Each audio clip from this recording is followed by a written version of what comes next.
terima kasih Mas Genta. Sebelumnya, Assalamualaikum warahmatullahi wabarakatuh. Halo Bapak Ibu semuanya, selamat malam. Bagaimana kabarnya? Semoga selalu dalam keadaan sehat walafiat, amin. Ada peribahasa tak kenal maka tak sayang. Maka sebelumnya, perkenalkan, saya Lydia yang akan membersamai Bapak Ibu pada kegiatan malam ini. Bagaimana Bapak Ibu, apakah sudah siap mengikuti pelatihan pertemuan kedua? Jika sudah siap, jangan lupa tuliskan saya siap pada kolom chat Zoom ya Bapak Ibu, atau yang di YouTube bisa menuliskan pada kolom komentar. Materi yang akan dibahas pada malam ini adalah memahami pembelajaran dengan paradigma baru. Izinkan saya untuk membacakan peraturan diskusi malam ini. Yang pertama, Bapak Ibu dimohon untuk menyalakan kameranya selama kegiatan berlangsung. Kedua, harap matikan mikrofon apabila pemateri sedang berbicara. Ketiga, peserta boleh mengaktifkan mikrofon apabila telah dipersilakan. Keempat, perkenalkan diri terlebih dahulu sebelum menanggapi diskusi atau bertanya ya Bapak Ibu. Kemudian pada sesi tanya jawab akan berlangsung selama 30 menit dan setiap akhir sesi pelatihan peserta dapat mengerjakan soal proses yang akan dibagikan kemudian. Adapun tugas mandiri untuk membaca artikel sebagai tambahan referensi minimal 1 setiap hari dan membagikannya ke grup pendidikan. Yang tak kalah penting adalah peserta pelatihan wajib mengisi referensi atau daftar hadir ya Bapak Ibu.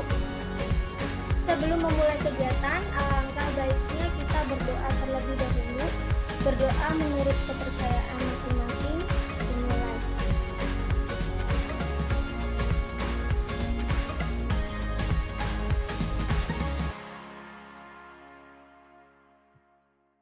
Selesai. Baik Bapak Ibu, pemateri luar biasa kita pada malam hari ini tentunya masih sama, yaitu Bapak Dr. Yogi Anggraina MSI. Beliau merupakan koordinator pengembangan kurikulum pada Pusat Kurikulum dan Pembelajaran BSKAP Kemdikbudristek, yang kebetulan sudah tergabung pada ruang Zoom meeting di sini. Selamat malam Pak Yogi. Selamat malam. Bagaimana kabarnya Pak? Alhamdulillah. Alhamdulillah. Apakah Pak Yogi sudah siap membagikan ilmu pengetahuan yang luar biasa pada Bapak Ibu hebat yang sudah hadir pada pertemuan kedua ini Pak? Insya Allah sudah siap. Alhamdulillah. Kalau begitu langsung saja ya Pak, waktu dan tempat saya silakan. Baik, terima kasih Mbak Lydia. Assalamualaikum warahmatullahi wabarakatuh.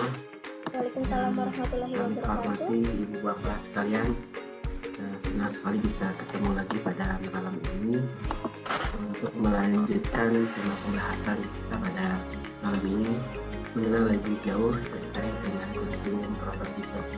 Ini kurikulum prototipe yang di masyarakat kadang ada beberapa yang menyebut kurikulum pembelajaran dengan paradigma baru, ada juga yang menyebut juga beberapa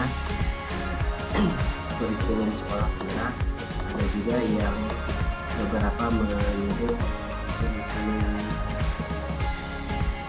tahun 2022, ada juga yang menyebut kurikulum operasional sekolah penggerak. Nah, jadi Bapak sekalian izinkan menyampaikan bahwa sampai saat ini memang namanya belum kita berikan secara eksplisit nama kurikulumnya, dan insya Allah nanti pada saat launching insya Allah di bulan Februari akan jelas nama kurikulum yang nanti akan ditawarkan sebagai opsi-opsi bagi satuan pendidikan untuk menggunakannya. Kalau dalam tahun 2021 ini kurikulum prototipe ini hanya diimplementasikan di sekolah penggerak dan di SMK pusat dan di SMK pusat Turuban, di mana yang menjadi sasaran adalah sekolah-sekolah formal yang berafiliasi di bawah Dinas Pendidikan, dalam hal ini di bawah Kemdikbud. Maka di tahun ajaran nanti, di tahun 2022 ini rencananya bukan hanya pendidikan formal, tapi juga pendidikan non formal, itu untuk kesetaraan paket C sudah kita siapkan juga, serta juga akan dijajaki untuk dibuka untuk sekolah yang di bawah Kemenag seperti madrasah.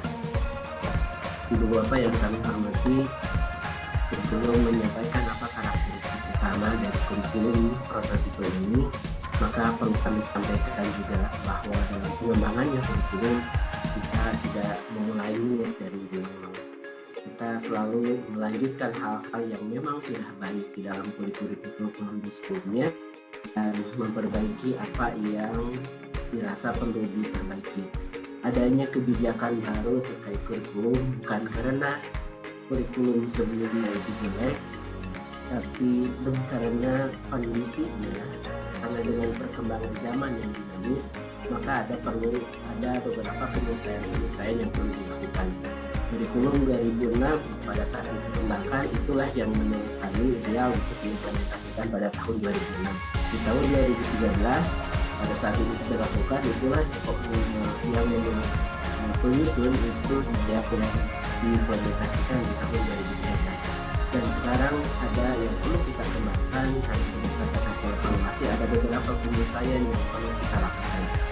Namun kesemuanya itu Ibu Bapak sejak kurikulum sebelumnya, terutama sejak Undang-Undang Sistem Keluar di tahun 2003, lalu ada rintisan kurikulum untuk KPK di 2004, secara resmi kurikulum 2006, 2013, dan sekarang ada hal-hal yang tetap kita lanjutkan karena dinilai ini merupakan hal yang memang sudah baik dan perlu kita pertahankan.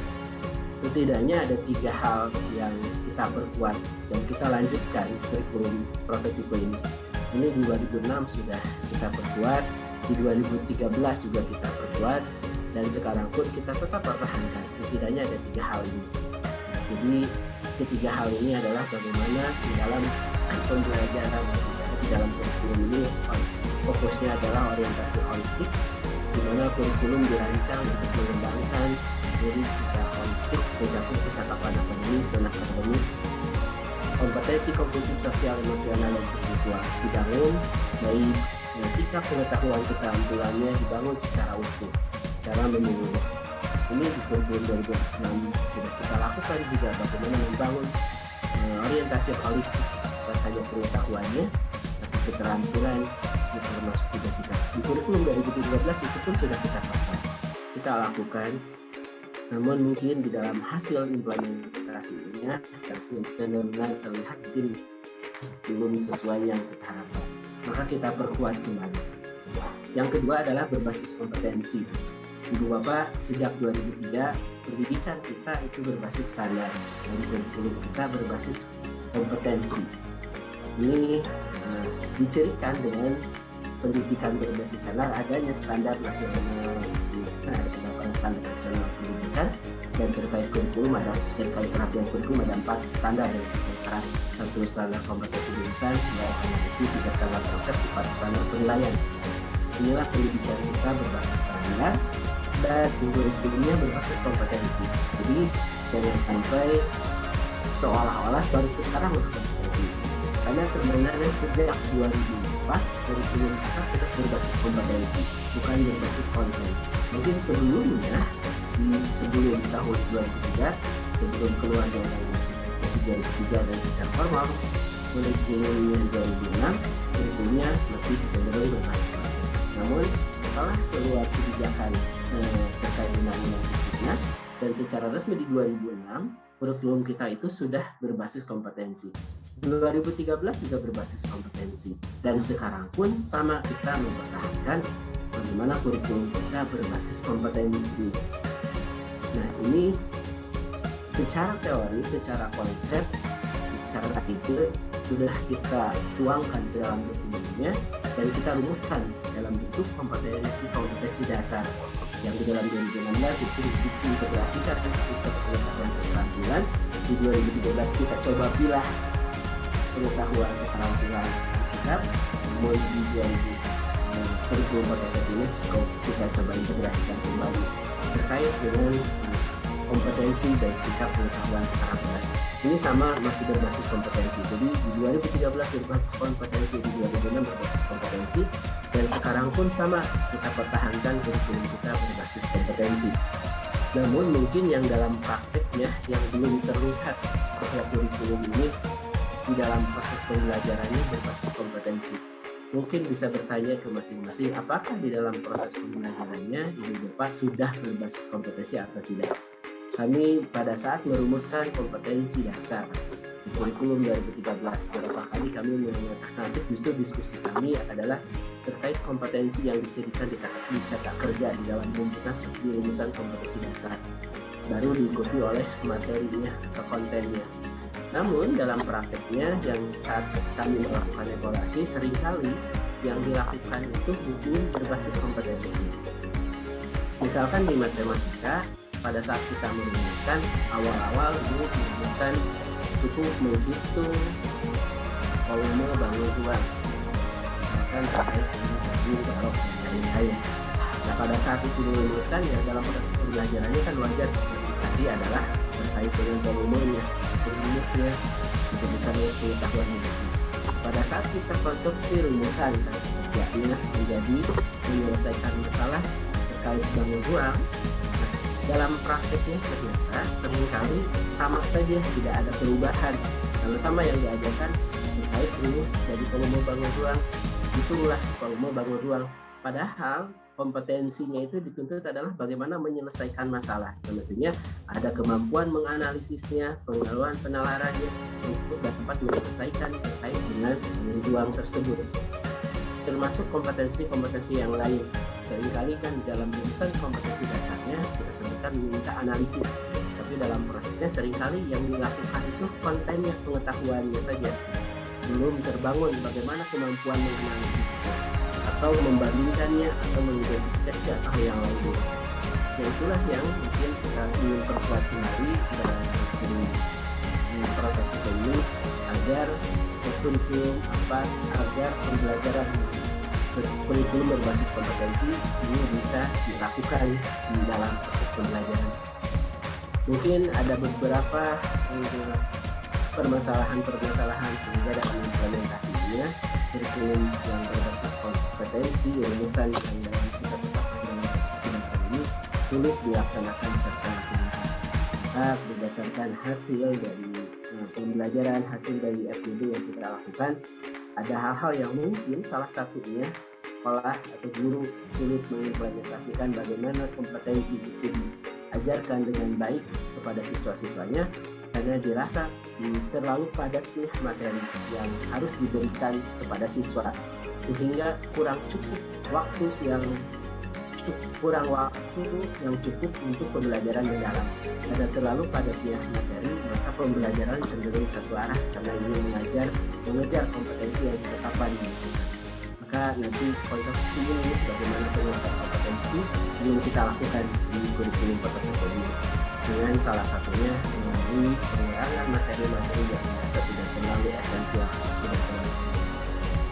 Yang ketiga, Ibu Bapak, ini kalau baca rumusan yang juga bahwa di dalam kurikulum satuan pendidikan semestinya kurikulum dikembangkan dengan prinsip diversifikasi sesuai dengan karakteristik daerah, sesuai dengan karakteristik peserta didik dan karakteristik satuan pendidikan. Semestinya kurikulum yang dikembangkan tidak seragam di seluruh nasional, karena tentunya yang di Jakarta berbeda dengan di daerah Jawa, berbeda di Sumatera, berbeda dengan Papua. Maka kita akan mendorong bagaimana kontekstualisasi dan personalisasi yang sudah diamanahkan hampir 20 tahun lalu itu terjadi dilakukan satuan pendidikan. Semestinya wilayah-wilayah yang memang cenderungannya sebagai wilayah maritim, ya mungkin lebih cocok menggunakan kurikulum yang konteksnya kemaritiman. Sekolah-sekolah yang mungkin wilayahnya di daerah pegunungan yang mungkin terkait dengan pertanian yang bisa dibangun mengkonteskan budayanya, visi sekolahnya, budaya sekolahnya, dan kebutuhan siswa. Ini sudah lama kita canangkan dan sudah lama kita tuangkan dalam dokumen, namun dalam implementasinya mungkin belum sesuai dengan yang kita harapkan. Hal-hal yang sudah baik, yang secara ide sudah baik, hal-hal yang dalam dokumen yang sudah dituangkan kita tetap pertahankan. Namun ada beberapa hal yang supaya dalam implementasinya dapat berjalan dengan baik, maka kita coba rumuskan terkait dengan utamanya fleksibilitas, karena pada saat kita ingin memberikan fleksibilitas, maka kita semestinya tidak terlalu ketat mengatur apa yang harus dilakukan oleh guru. Pada saat kita ingin mengkontekskan, mempersonalisasi kurikulum sesuai karakteristik daerah, semestinya tidak membuat sistem yang harus seragam untuk seluruh nasional. Maka inilah penguatan-penguatan yang kita lakukan terkait kurikulum 2000, Setidaknya ada 3 hal yang ingin kita perkuat di dalam kurikulum portofolio.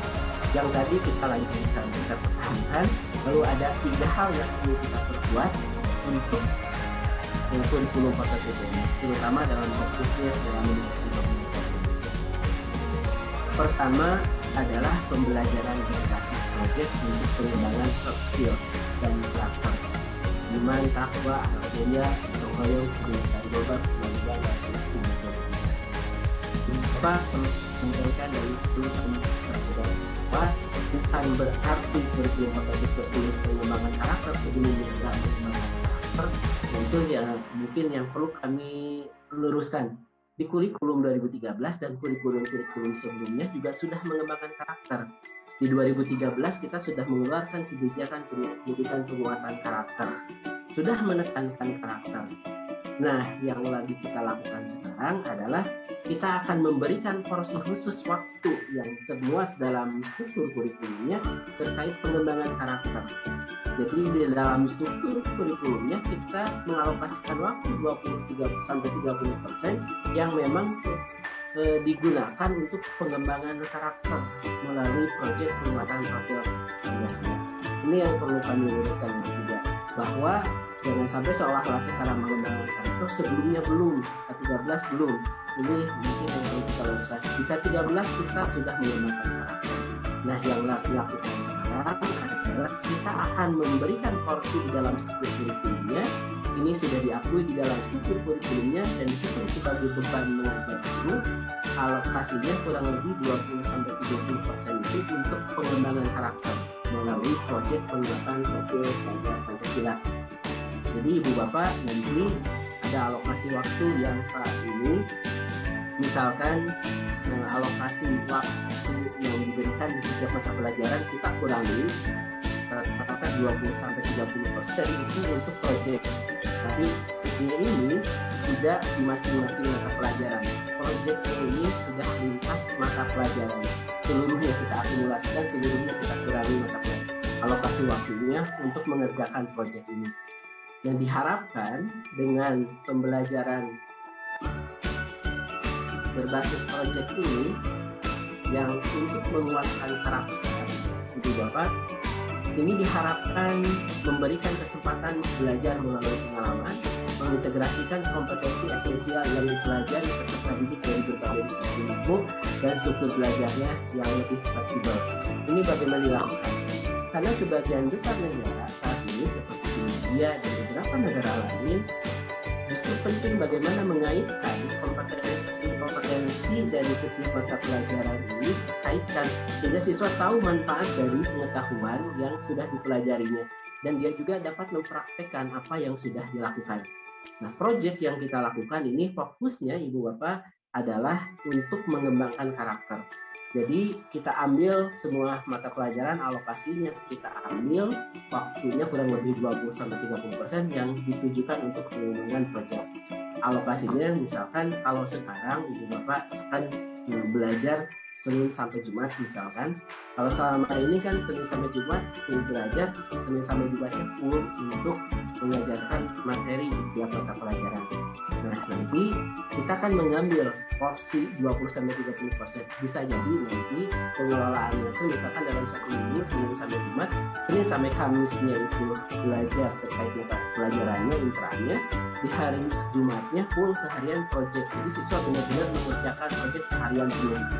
Bisa juga ada yang mengelolanya Senin di dalam 1 bulan, misalkan minggu 1, minggu 2, minggu 3 itu mengajar, lalu 1 minggu terakhir pun untuk project. Jadi pun siswa mengerjakan project. Bisa jadi mungkin ada yang mengelolanya di dalam 1 semester misalkan 5 bulan, 4 bulan setengah itu 4 bulan setengah dia untuk terkait dengan intranya, 1 bulan setengah itu siswa full mengerjakan proyek. Jadi selama full 1 bulan setengah siswa proyek. Dan ini banyak yang sudah melakukan di beberapa sekolah, terutama sekolah-sekolah yang internasional sudah melakukan proyek-proyek ini dilakukan. Jadi pengelolaan struktur terkait proyeknya itu bisa fleksibel, bisa di setiap minggu, bisa di setiap bulan, bisa setiap. Yang penting dia yang sudah kita ambil proporsinya itu kurang lebih 30%, dan ini sudah kita perhitungkan sebagai bagian dari beban mengajar. Jadi ibaratnya sekarang kalau matematika itu ada 4 jam, kita 13 ya. Nah, beban mengajarnya kita tetap sama untuk 4 jam. Namun untuk mengajar materinya itu hanya 3 jam, yang 1 jam itu dialokasikan untuk proyek. Setiap mata pelajaran mengalokasikan waktu kurang lebih 1 jam itu untuk proyek. Dan nanti proyeknya diakumulasikan tidak di masing-masing kelompok. Lalu bagaimana dia dapat melalui mengintegrasikan berbagai esensial. Lalu bagaimana dia sebenarnya mengembangkan karakter. Nah, Ibu Bapak kalau mungkin selama ini kan proyek pembelajaran berbasis proyek juga sudah dilakukan di K13. Cenderungnya kan ada di masing-masing mapel, dan yang diukur itu kan pada saat mengerjakan proyek adalah proyek hasil di mapel tersebut, yang diukur adalah kompetensi mata pelajarannya. Kalau sekarang proyek penguatan profil pelajar Pancasila ini yang diukur Ibu Bapak bukan mata pelajarannya, tapi karakternya. Jadi karakter dari ke-6 dimensi profil pelajar Pancasila tadi. Misalkan kita menentukan akan mengukur tujuan terkait dengan proyeknya adalah terkait dimensi bergotong royong, lalu berakhlak mulia. Tema yang kita tentukan dengan proyeknya misalkan terkait dengan pengelolaan sampah. Nah, pada saat siswa mengerjakan pengelolaan sampah, mengerjakan proyek pengelolaan sampah yang mungkin bisa jadi proyek ini diselesaikan dalam 3 bulan, bisa jadi dalam setengah tahun. Nah, pada saat mengerjakan proyek yang dinilai, yang diukur review oleh para guru yang menjadi fasilitator, itu adalah karakter bagaimana pada saat dia mengerjakan proyek, kolaborasinya seperti apa. Itu yang akan kita perhatikan terkait dengan karakternya. Jadi bukan menilai bagaimana dia menghitungnya, dia menulisnya, tapi yang kita ukur, yang kita nilai, nantinya adalah karakternya, bagaimana dia kolaborasinya. Terkait belahak mulianya, bagaimana dia akhlak terhadap sesamanya, bagaimana dia akhlak terhadap lingkungannya. Itu yang akan kita cermati. Sehingga perkembangan karakternya itu dia dirasakan di dalam proyek-proyek tersebut. Dia dengan temannya pada saat mengerjakan proyek diukur kolaborasi. Yang kedua, bagaimana keilmuan setiap mata pelajaran itu bisa terintegrasi pada saat dia mengerjakan proyek. Pada saat mengelola sampah misalkan, terkait dia pernah belajar di IPA-nya terkait dengan menghitung sampah organik, anorganik, dan lain-lainnya. Pada saat belajar matematika dia pernah belajar bagaimana mengukur berat, bersih, kotor, dan lain-lain. Pada saat bahasa Indonesia dia belajar bagaimana menuliskan hasil pengalamannya terkait tata cara menulisnya, cara berbicara yang menyampaikan informasi yang ada, dan nilai-nilai dari mata pelajaran lain. Sehingga ini ternyata pada saat mengerjakan proyek berbagai ilmu itu sebenarnya bisa diimplementasikan di sana. Namun kalau sebelumnya mungkin kalau di saat ini seringkali proyek adanya melekati mapel kan yang diukur adalah produk hasil proyeknya. Nah, kalau yang ini bukan hasil proyeknya, produknya yang diukur, tapi pada saat dia mengerjakan terkait proyeknya akan kita lihat bagaimana dia karakter itu terbangun yang sudah kita tentukan. Jadi yang diukur, yang dibangun itu adalah karakter melalui proyek.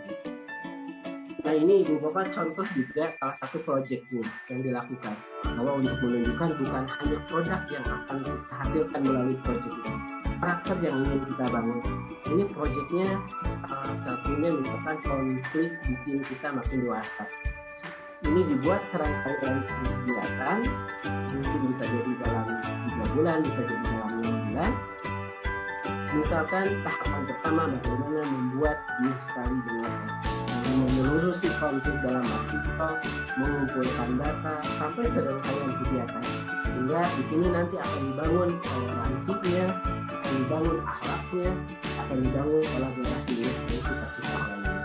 Ada juga bisa jadi ada proyeknya itu dalam bentuk produk, bisa jadi salah satu proyek yang dalam produk misalkan pada saat membuat batik.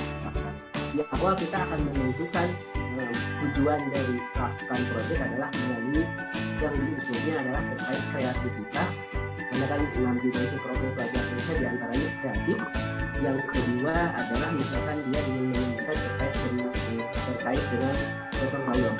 Kita sudah menentukan di awal yang ingin diukur adalah kreatifnya, yang diukur juga gotong royong. Maka pada saat pembelajaran proyek, pada saat penyelesaian proyek membuat batik, dilihat nanti kreativitasnya, bagaimana ide-ide siswa tersebut menghasilkan karya-karya. Jadi yang akan diukur itu nanti bukan hasil proyek dari batiknya, tapi yang akan kita ukur bagaimana dia ide-ide kreatif pada saat siswa-siswa tersebut membuat batiknya. Dan pada saat kita ukur gotong royong juga bagaimana pada saat dia mengerjakan batik, kolaborasi. Inilah penekanan yang pertama, bagaimana proyek itu dilakukan dalam rangka pengembangan karakter. Karena memang sudah mempunyai porsi khusus, alokasinya sudah diperhitungkan dari segi guru juga bagian dari bebannya. Itu yang pertama. Jadi yang pertama sekali lagi adalah bagaimana kita ingin pengembangan karakter melalui proyek, di mana proyek ini sudah mempunyai alokasi khusus dan penilaiannya pun memang diarahkan untuk menilai bagaimana karakter tersebut itu dilakukan. Nilai karakternya pun tidak dilakukan dengan kuantitatif, tapi dilihat apakah sudah berkembang, masih berkembang atau seperti apa.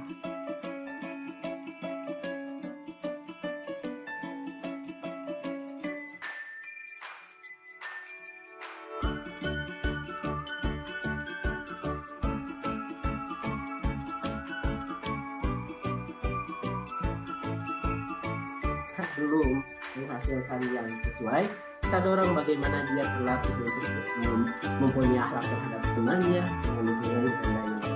Inilah yang ingin kita biasakan melalui proyek, karakter dia yang dibangun. Jadi pada saat mengerjakan proyek bukan fokus terhadap produk-produknya atau di mata pelajarannya. Ini bagaimana karakter-karakternya ini kita perkuat. Itu yang pertama. Sehingga pada saat mengerjakan proyek, siswa punya waktu yang cukup untuk berinteraksi. Dan Ibu Bapak, kalau pada saat kami melakukan penelitian terhadap sekolah siswa-siswa yang di tahun 2001 ini melaksanakan proyek, justru rata-rata paling banyak menyatakan siswa menikmati itu proses pembelajaran itu pada saat proyek ini, karena mungkin selama ini seringkali proyek itu yang dikejar adalah nilai-nilai dan nilai. Kalau sekarang kan mereka tidak dikejar nilai-nilai dan nilai, tapi mereka benar-benar dengan kemampuannya, dengan kolaborasi bersama-samanya, bagaimana mereka menghasilkan dapat mengerjakan sesuatu yang dapat menggali potensi minat bakat dari kemampuan mereka melalui proyek. Lalu yang kedua, Ibu Bapak, adalah karakteristik yang kedua adalah fokus pada materi yang krusial. Nah, kemarin sudah disampaikan beberapa data terkait dengan pengurangan materi saja sebenarnya cukup mengoptimalkan untuk memulihkan pembelajaran. Nah, ini salah satu cara kita bagaimana potensi itu bisa dibangun. Kemarin pada saat awal kami mengembangkan, kami melakukan diskusi-diskusi di tahun 2019-2020. Kami melakukan banyak FGD dengan beberapa guru dari beberapa wilayah. Kita tanyakan kepada mereka permasalahannya apa pada saat pembelajaran sulit sekali untuk melakukan pembelajaran mendalam. Salah satu keluhan yang mereka sampaikan adalah terlalu banyaknya konten materi yang harus diberikan, sehingga Jangankan untuk dapat pembelajaran yang lebih mendalam, penguatan materi terhadap siswa, pendalaman materi terhadap siswa, waktu yang ada untuk menyampaikan materi saja karena kurang waktu rasanya. Sehingga yang terjadi cenderungnya itu adalah pembelajarannya satu arah, disampaikan materi sebanyak-banyaknya, nggak terlalu dicek siswanya paham atau tidaknya, tidak menggunakan beragam teknik dalam proses pembelajarannya, tidak dibangun kompetensinya karena waktu materinya itu terlalu padat. Maka kita berupaya sekarang mengurangi materi-materi yang tidak terlalu penting, materi-materi yang tidak terlalu penting, sehingga dengan materi yang tidak terlalu banyak diharapkan waktu yang ada itu justru dimanfaatkan mengeksplorasi materi tersebut sehingga kompetensinya bisa dibangun. Kalau ada materi tertentu, lihat kompetensinya apa yang ingin dibangun, sehingga dia akan cukup pembelajarannya bisa dengan diskusi atau dengan berbagai metode lainnya. Kerja kelompok berbasis problem ini, berbasis proyek yang sudah di K13 disarankan itu, harapannya benar-benar bisa terlaksana. Kemarin hasil temuan kita banyak pada saat evaluasi kurikulum 2013 di tahun 2019 kita peroleh, mereka jarang yang dapat melaksanakan pembelajaran berbasis penyelesaian masalah, berbasis penemuan, pembelajaran berbasis masalah, pembelajaran berbasis proyek itu, walaupun sudah disarankan di dalam kurikulumnya, tapi mereka banyak yang belum dapat mengimplementasikannya karena waktunya dirasa tidak mencukupi. Nah, sekarang kita kurangi kompetensi materi-materinya supaya ini bisa dilakukan. Apa yang sudah disarankan baik di K13 itu benar-benar bisa diimplementasikan. Pembelajaran berbasis masalah, pembelajaran berbasis proyek di mata pelajaran tersebut dengan diskusi sehingga ada waktu yang cukup. Nah, ini beberapa yang ingin kita lakukan. Dengan berfokus kepada materi yang esensial, kita ingin mendorong pembelajaran untuk lebih mendalam.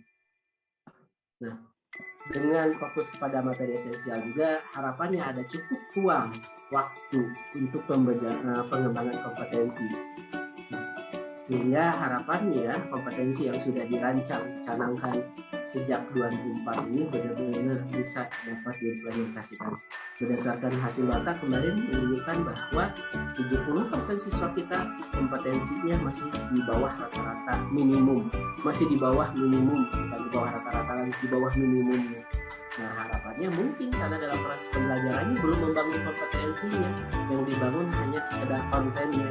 Nah, sekarang dengan waktu yang ada, harapannya dengan kita kurangi materi-materi yang tidak terlalu esensial, maka harapannya cukup ruang bagi beberapa guru untuk pembelajaran. Nah, kemarin kami malah sempat mendapatkan pada saat kita melakukan terhadap sekolah tingkat, malah mereka seolah-olah kebingungan. Waktu kok katanya materi yang ada seperti di fisika dan di biologi misalkan. Ini materi mereka malah mungkin karena selama ini cenderung mengajarkan materi, katanya materi selesai dalam waktu 4 bulan sudah habis materinya. Padahal yang kita inginkan dengan mengurangi materi bukan cepat-cepat menghabiskan materi pelajarannya, tapi materi yang ada dieksplorasi supaya siswa itu mampu, bukan dihabiskan seluruh capaian yang diselesaikan 4 bulan cepat-cepat, tapi justru dengan waktu ada dimanfaatkan untuk eksplorasi mendalam dengan diskusi dengan beragam metode yang ada. Nah, ini Bu Bapak sebenarnya di 13 waktu kita darurat juga sudah mengurangi kompetensi-kompetensi ini, sehingga kenapa bisa lebih optimal. Rata-rata ada yang kita di bahasa Indonesia kita kurangi 20%, di matematika kita kurangi 28%, sains, dan ada juga yang kita kurangi sampai 75% di perjenjang.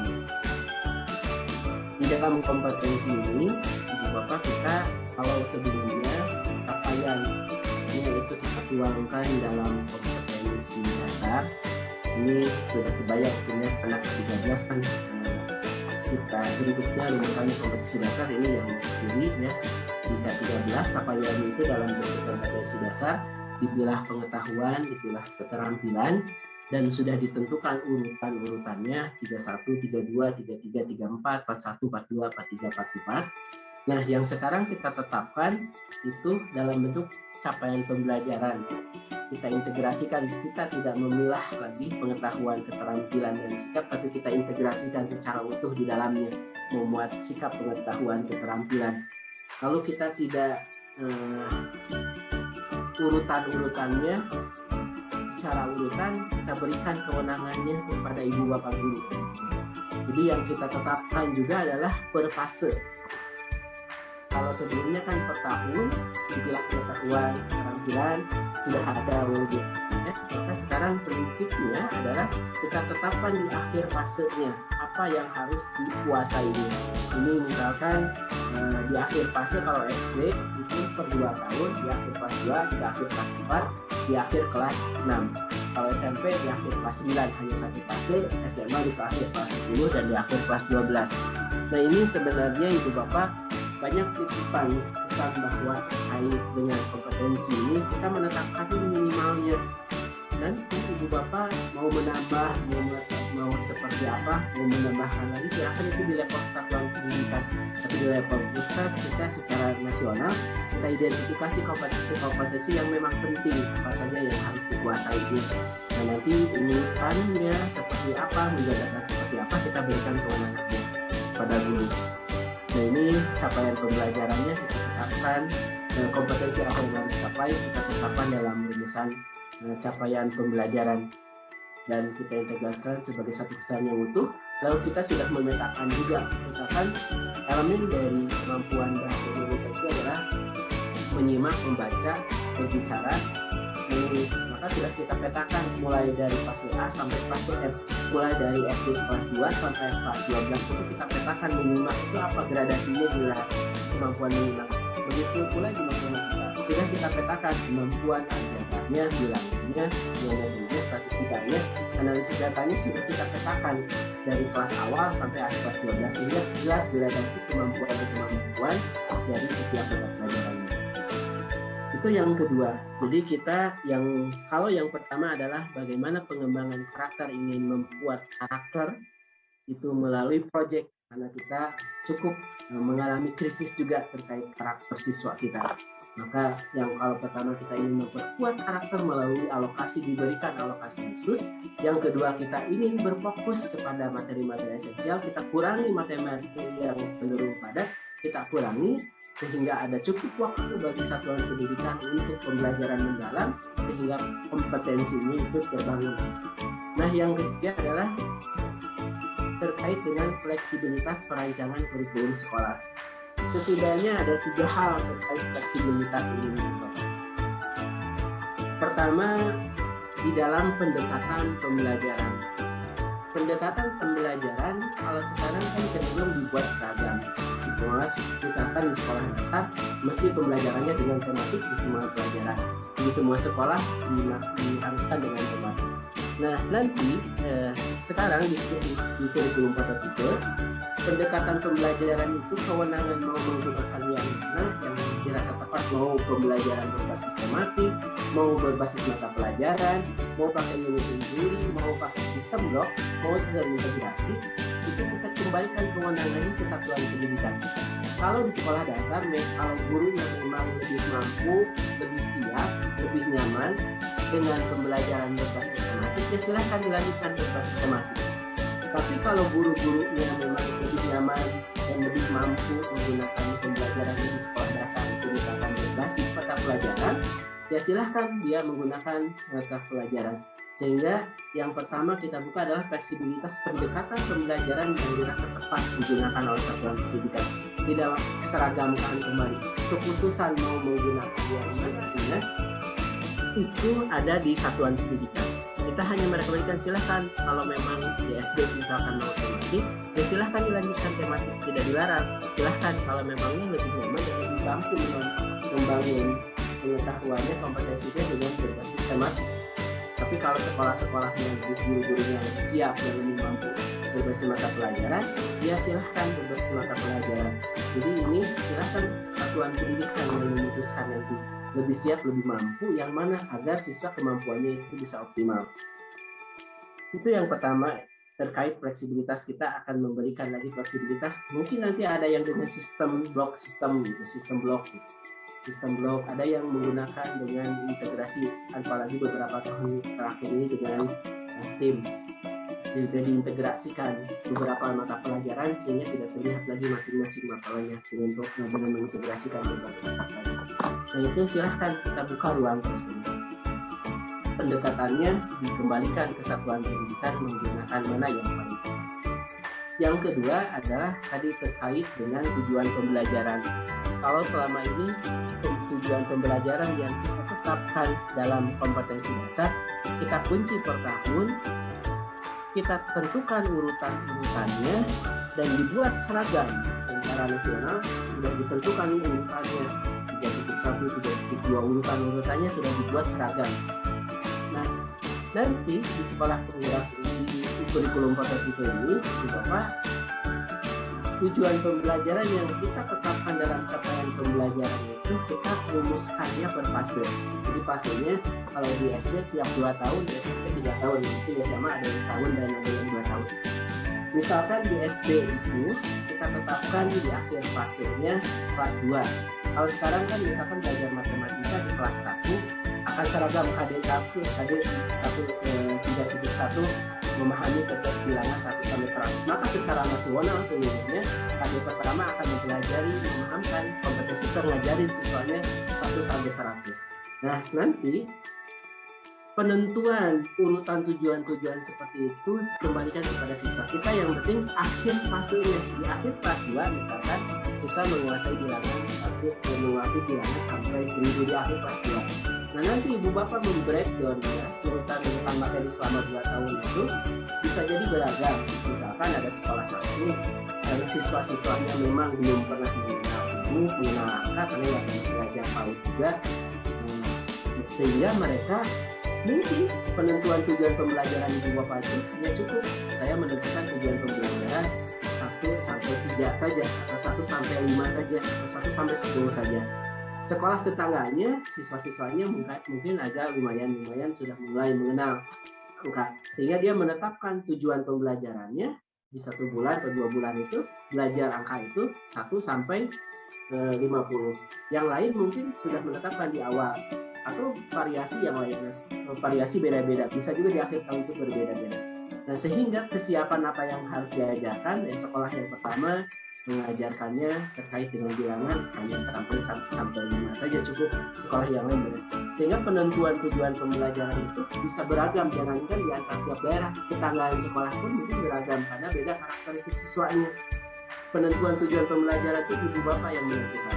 Yang kita pegang adalah nanti di akhir kelas 12, di akhir kelas 2 siswa ini harus menguasai bilangan 1 sampai 1000.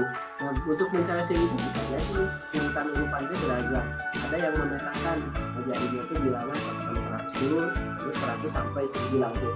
Ada jadi yang membreakdown kompetensi tujuan pembelajarannya dibuat 10 tahapan, ada yang jadi 5 tahapan, ada dicampur dengan yang lain. Sehingga urutan-urutannya ini kita kembalikan kepada ibu bapak. Kalau ilustrasi perjalanannya, kalau selama ini misalkan dari Jakarta ke Bandung dibuat seragam semua naik mobil atau naik bis. Sekarang kalau ilustrasinya penentuan ibu bapak mau ke tempat misalkan mau ke Bandung, silahkan, ada yang mau pakai bis silahkan, ada yang mau bawa motor silahkan, ada yang lewat tingkat silahkan, ada yang lewat tol silahkan, ada yang lewat kereta silahkan. Jadi beragam variasi. Nah ini pun ibu bapak di dalam mencapai tujuan pembelajaran yang kita tetapkan kompetensinya, urutan-urutan tersebut diberikan kewenangannya kepada ibu bapak guru untuk kita. Misalkan di SMK juga, misalkan pada saat kita tetapkan capaian pembelajarannya di akhir itu siswa mampu mengoperasikan mesin.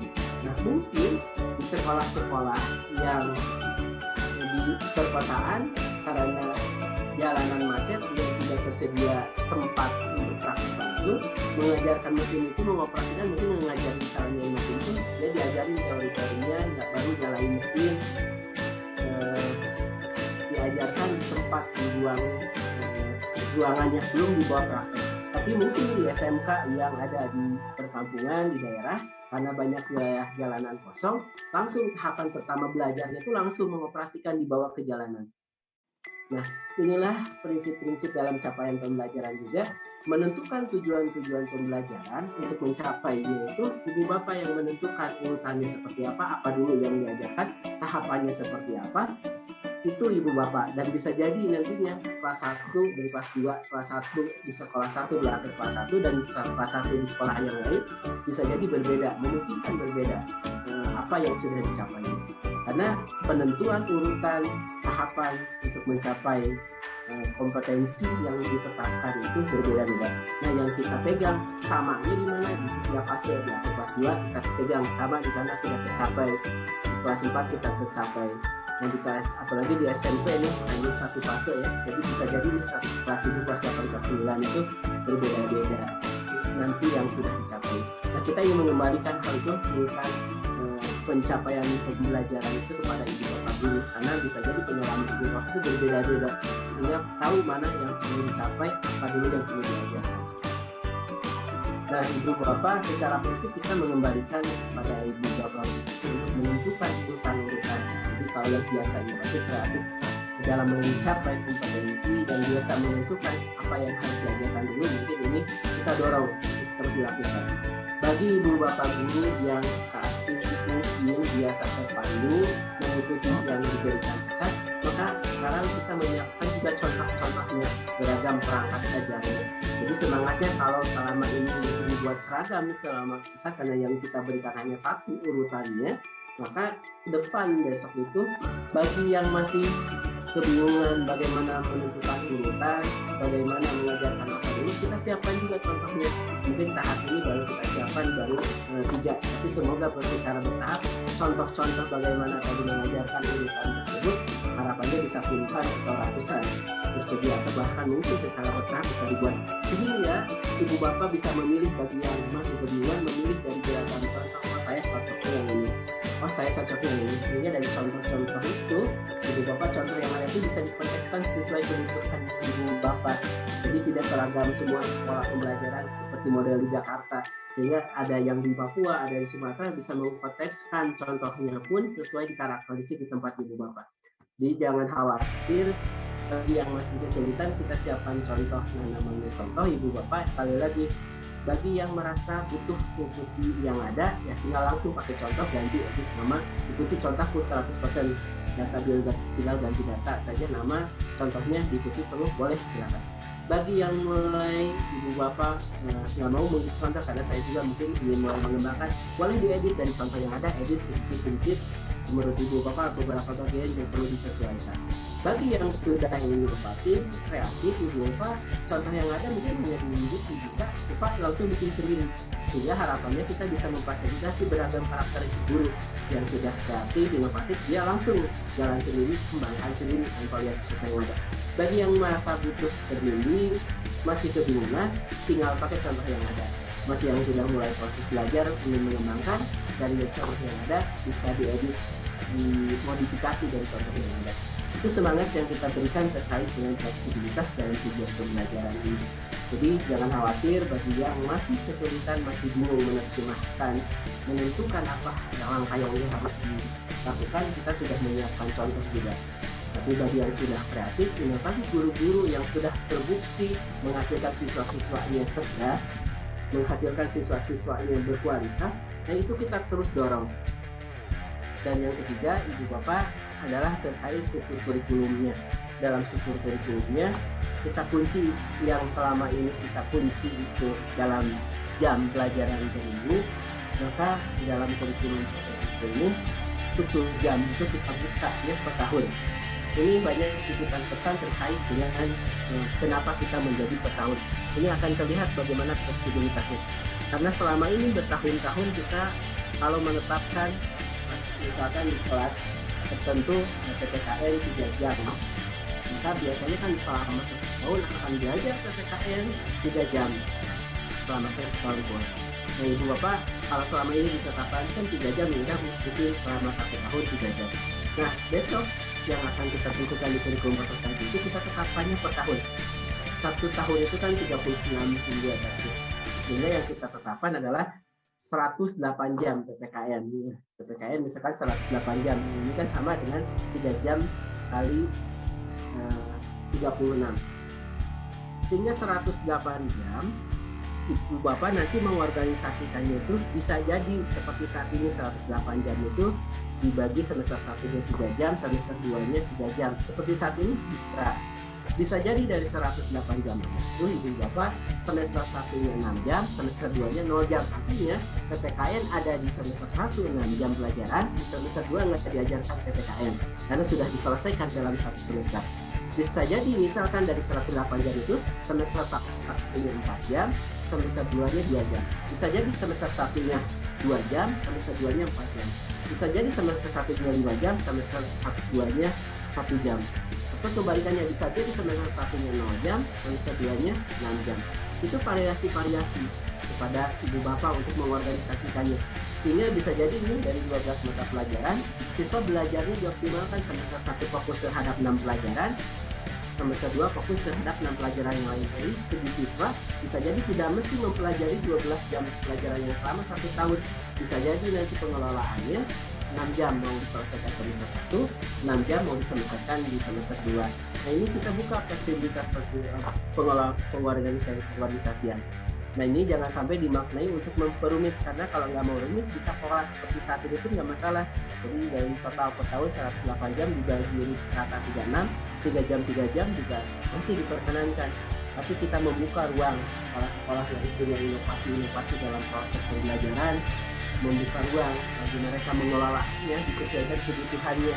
Karena bisa jadi semester ini kebetulan lagi ada gurunya,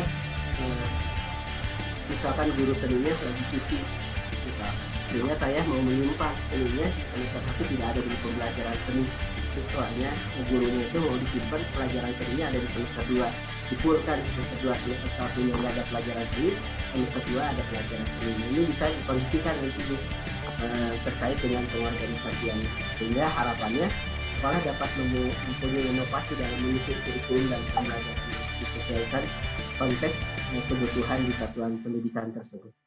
Itu terkait yang ketiga, kita ingin memberikan fleksibilitas ke satuan pendidikan mulai dari pendekatannya, penentuan tujuan pembelajarannya, termasuk dalam struktur kurikulum alokasi waktunya. Yang kita harapkan Ibu Bapak, selama ini mungkin banyak sekolah-sekolah yang sudah bagus di dalam praktek pembelajarannya, melakukan inovasi-inovasi dalam pembelajarannya, seringkali seolah-olah disalahkan dari kurikulum, nggak mengikuti contoh yang ada, sehingga di dalam prosesnya seringkali mereka harus membuat 2 dokumen, satu yang di sekolah, satu yang buat keperluan penilaiannya, pengawasannya, karena menurut kurikulum itu keliru. Maka sekarang ingin membuka sekat-sekat tersebut. Kalau yang memang sudah sekolah-sekolah sudah terbukti bagus melakukan proses pembelajaran yang terbukti bagus menghasilkan siswa-siswa yang berkualitas, kita dorong, kita akui inovasi-inovasi tersebut. Kita akui dia sebenarnya sudah bagus, ya, sudah tidak dilarang. Sehingga kita harapkan mereka tidak perlu lagi membuat dokumen kurikulum double, sehingga tidak disibukkan dengan beban-beban administrasi, satu buat keperluan real, satu buat keperluan. Jadi sekolah-sekolah yang memang sudah terbiasa inovasi-inovasi itu, kita akui, kita dorong supaya mereka terus berinovasi. Dan bagi sekolah-sekolah yang mungkin masih biasa terpandut, tetap kita siapkan contoh-contohnya. Jadi yang selama ini mungkin terbimbing biasa mengikuti contoh yang ada, kita pun tidak menutup hal tersebut. Kita contohkan, sudah kita siapkan perangkat ajarnya, modul ajarnya kita siapkan, buku teksnya kita siapkan. Jadi sekolah-sekolah yang membutuhkan bantuan-bantuan, jadi semangatnya kita memberikan bantuan-bantuan. Maka semangat kita saat ini agar kompetensi itu bisa terbangun, semangatnya adalah kita memberikan sebanyak-banyaknya contoh untuk digunakan. Supaya tidak seragam, kita ingin memberikan beragam contoh. Sehingga bagaimana contoh mengembangkan kompetensi, semangatnya kita menyediakan beragam contoh. Kita menyediakan beragam, tentunya juga agar mudah dan mudah diakses. Selain tercetak seperti teks, kita siapkan juga nantinya ada platform teknologi yang akan bersamaan dengan teknologi. Sehingga nanti sekolah akan mudah bagaimana menggunakan platform teknologi ini untuk membantu proses pembelajaran. Sudah memetakan saya, ingin mengajarkan materi aljabar. Bagaimana contohnya mengajarkan? Diberikan tinggal klik nanti di dalam platformnya, diberikan materi tertentu, saya seperti apa. Nah itu pun kita siapkan. Bagi ibu bapak guru yang membutuhkan bantuan bagaimana proses pembelajaran ini, kita berupaya menyiapkan beragam contoh. Itu ibu bapak 3 karakteristik utama yang ingin kita perkuat di dalam kurikulum 4.0 ini. Satu, bagaimana kita ingin memperkuat pengembangan karakter melalui proyek penguatan produk pelajaran Pancasila. Yang kedua, bagaimana kita ingin berfokus kepada kompetensi-kompetensi yang esensial. Dan yang ketiga, bagaimana kita ingin memberikan fleksibilitas kepada satuan pendidikan untuk menyusun kurikulum di satuan pendidikannya. Ini Bapak pada saat ini kan sudah diimplementasikan di sekolah penggerak. Kita sudah memperoleh beberapa data bagaimana suasana pembelajaran kita dorong bukan hanya pembelajaran itu harus dibatasi ruangan kelas saja. Dengan kondisi pandemi kan kita menuntut bahwa proses pembelajaran kita mesti di dalam kelas. Beragam pembelajaran bisa di dalam kelas, keterbatasan ruangan kelas bisa belajar di luar ruangan kelas. Kita optimalkan. Silahkan Ibu Bapak bagaimana inovasi pembelajaran itu dilakukan. Ini ada yang belajarnya sambil di atas pohon, berada di ruang kelas, termasuk proyek bagaimana proyek memberdayakan atau menguatkan adat tempat adat istiadat itu kita perkuat juga. Ini contoh-contoh real yang sudah diimplementasikan. Contoh bagaimana proyek penguatan profil pelajar Pancasila tersebut menguatkan terkait dengan adat siswa-siswa daerah tersebut sehingga siswa akan dekat dengan budayanya. Lalu terakhir yang mau saya sampaikan adalah karakteristik di dalam strukturnya di setiap jenjang. Pertama di PAUD ingin menekankan bagaimana kegiatan bermain sebagai proses belajar yang utama. Mungkin di dalam implementasinya juga sudah banyak sekolah, maka kita perkuat, kita tekankan bagaimana kegiatan bermain sebagai proses belajar yang utama. Lalu ada penguatan literasi dini dan penanaman karakter melalui kegiatan bermain belajar berbasis buku bacaan anak. Jadi ini mempertegas bahwa siswa sebenarnya tidak dilarang untuk mengenal literasi. Yang kita larang adalah drilling di dalam proses pembelajarannya. Siswa literasi mengenal huruf, mengenal kata. Nah, yang kita larang itu proses drillingnya. Nah, kalau pembelajarannya melalui belajar bermain, ditekankan pada saat diceritakan misalkan suatu buku bacaan anak yang mempunyai manfaat, misalkan diceritakan terkait dengan sapi misalkan, kan pada saat bercerita ya, cerita tentang didongengkan tentang sapi, siswa itu juga mengenal di deskripsikan, oh sapi itu mempunyai kaki 4, oh sapi itu mempunyai matanya 2, kan secara tidak langsung mereka sudah mengenal artinya numerasinya. Pada saat dia dibacakan buku bacaan, dia melihat buku bacaan di cerita, kan dia mulai mengenal, oh sapi itu terdiri dari huruf apa saja, kan dia melihat. Nah, yang kita larang itu adalah drilling-drillingnya. Tapi pengenalan penguatan literasi dini itu kita perkuat. Nah, bagaimana proses bermain belajar ini supaya senang siswa belajar itu dengan menyenangi, dengan senang belajarnya, sehingga literasi dan numerasinya dia kuasai dengan senang. Lalu ada proses tahun ini merupakan fase fondasi meningkatkan kesiapan bersekolah dan pembelajaran berbasis proyek untuk penguatan. Ini di semua jenjang ada proyek pembelajaran berbasis proyek. Dari segi mata pelajaran di SD kita menggabung mata pelajaran IPA dan IPS menjadi mata pelajaran IPAS. Lalu bahasa Inggris Ibu Bapak, bahasa Inggris ini sebagai mata pelajaran pilihan. Jadi tidak usah lagi disimpan di school intinya. Ini sudah diakui dalam Dapodik, sudah ada buku teksnya. Kalau di sekolah Ibu Bapak memang ada SPM-nya, bisa jadi guru kelasnya atau guru kursusnya atau ada yang lagi magang, silahkan buka mata pelajaran bahasa Inggris. Ini sudah diakui dalam Dapodiknya, dan dia juga sudah ada bahasa Inggris ini beragam dari itu, semuanya sudah kita siapkan jika sekolah mau menggunakan membelajarkan bahasa Inggris sekolah dasar, sehingga nanti siapnya siswa lebih siap nanti menuju SMP-nya, SMA-nya, karena sudah dibangun kemampuan bahasa Inggris di sekolah dasar. Jadi Ibu Bapak kalian silahkan jika di sekolah Ibu Bapak ada gurunya yang mampu membelajarkan bahasa Inggris, baik guru kelas atau guru khusus memang yang latar belakang bahasa Inggris, ini sudah diakui sekarang untuk terkait bahasa Inggris. Di SMP perubahan mendasarnya adalah informatika yang saat ini jika 13 mata pelajaran pilihan ini menjadi mata pelajaran wajib. Jadi di SMP informatika menjadi mata pelajaran wajib untuk dikuasai dan diajarkan. Yang mengajarnya pun kita boleh yang latar belakang informatika atau boleh yang mempunyai latar belakang MIPA untuk yang di SMP sampai SMA kelas 10. Nah di SMA Ibu Bapak ini nantinya tidak ada lagi penjurusan atau peminatan, pengelompokan peminatan, program peminatan. Di kelas 10 mata pelajarannya sama dengan SMP, melanjutkan mata pelajarannya sama. Di baru peminatan pilihan novel nanti ada di kelas 11-nya. Jadi nanti menghilangkan jurusan. Jadi siswa nantinya tidak diperkenankan lagi mengambil seluruhnya di IPA, seluruhnya di IPS. Setidaknya minimal di 2 kelompok minimalnya. Nah, nanti dia akan mengambil mata pelajaran sesuai minat bakatnya nantinya. Kalau memang dia tertariknya misalkan mengambil matematika, mengambil ekonomi, mengambil bahasa Jepang atau bahasa Inggris, dia mengambil 4 mata pelajaran di minimal di 2 kelompok. Kalau di 3 kelompok silahkan.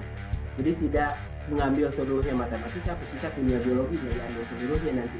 Tidaknya matematika, fisika, kimia, ya ada ekonominya, minimalnya itu di 2 kelompok. Dan nanti siswa mengambil memang pilihan sesuai minat bakat dan kemampuan. Di SMK nantinya ada terkait dengan keterlibatan dunia kerja dan PKL-nya nanti di semester akhir, semester 6. Pada saat PKL siswa fokus benar-benar PKL full 1 semester. Jadi sudah selesai mata pelajaran itu, tidak beralih dengan belajar mata pelajaran, tapi fokus terhadap PKL. Lalu untuk SLB kita memilah antara kompetensinya untuk yang hambatan intelektual dan yang tidak punya hambatan intelektual. Nah, mungkin terakhir karena beberapa banyak yang menanyakan asesmennya. Dalam asesmen Ibu Bapak, kita prinsipnya adalah memberikan keleluasaan mulai dari penentuan waktunya, keleluasaan menentukan teknik dan instrumennya, keleluasaan menentukan kriteria tujuan pembelajarannya, keleluasaan mengolah hasil instrumennya, dan keleluasaan menentukan kenaikan kelasnya. Kalau tidak KKM, jadi keputusan itu silahkan keleluasannya di level satuan pendidikan, penentuan mau menggunakan teknik instrumennya apa, mengolahnya seperti apa, menentukan kenaikan kelas juga seperti apa. Dan dalam bentuk raportnya perbedaannya adalah sekarang sudah kita integrasikan pengetahuan keterampilan, tidak dipilah lagi, sama seperti kemarin nilai mata pelajaran ada nilai akhir, lalu capaian kompetensinya apa, deskripsi terhadap mata pelajaran yang sudah dikuasai. Jadi nilai kita satukan, tidak kita pilah lagi dan tidak ada nilai PKM di dalam pendidikan. Itu saja mungkin dari saya. Terima kasih. Assalamualaikum warahmatullahi wabarakatuh. Waalaikumsalam warahmatullahi wabarakatuh. Baik, terima kasih banyak Kak Yogi. Bagaimana Bapak Ibu, apakah sudah memahami terkait pembelajaran dengan paradigma baru? Selanjutnya akan dibuka sesi tanya jawab untuk 3 peserta yang akan dipilih acak. Namun sebelum itu, saya izin mengingatkan terkait pertanyaan dari Ibu Holisotul Kurniawati ST yang pada pertemuan sebelumnya belum sempat terjawab, Pak. Saya bacakan ulang ya Pak Yogi. Pertanyaannya, apa bedanya kurikulum 2013 dengan kurikulum prototype? Kenapa dipilih kurikulum prototype untuk pemulihan pembelajaran pasca pandemi? Terima kasih. Tadi dengan karakteristik utama itu yang mulai membedakannya, mulai dari bagaimana kita ada dalam struktur kurikulumnya. Kalau sebelumnya intra semua, sekarang ada project. Lalu kita terkait dengan kompetensinya juga kita dalam bentuk kompetensi capaian pembelajaran yang sebelumnya kompetensi dasar, dan terkait dengan tadi fleksibilitas di beberapa kebijakan mulai dari pendekatan, pengorganisasian pembelajarannya, termasuk di dalam beberapa mata pelajaran tadi yang berjenjang. Di SD digabung mata pelajaran IPA, jadi mata pelajaran IPA dan IPS, lalu ada bahasa Inggris di SMP informatika, dan di SMA yang paling banyak perubahannya, tidak ada lagi penjurusan atau peminatan di SMA. Jadi gambaran tadilah yang perubahannya terkait dengan perbedaannya dengan kurikulum di 2013. Lalu yang keduanya apa? Yang keduanya, kenapa dipilih kurikulum prototipe untuk pemulihan pembelajaran pasca pandemi? Kemarin sudah dijawab juga sebenarnya. Ini salah satu opsi saja. Memulihkannya boleh.